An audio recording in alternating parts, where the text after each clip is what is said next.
জ্বালানি তেল মজুদ। এই তথ্যের ভিত্তিতে ওসি রতন শেখের উদ্যোগে সুনামগঞ্জ সদর উপজেলার আহমাদাবাদের ইচ্ছার চর পয়েন্টে অভিযান চালিয়ে অধিক মুনাফা লাভের আশায় ১১ ব্যারেল তেল মজুদ রাখার অপরাধে সোহেল চৌধুরীকে ৬ মাসের সাজা ও ১০,০০০ টাকা জরিমানা প্রদান করা হয়েছে।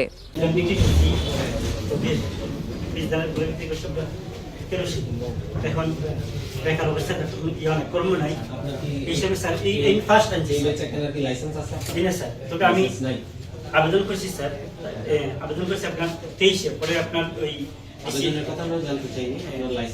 আমাদের একটু কাজ করতে দাও বাবা, আমাদের একটু কাজ করতে দাও।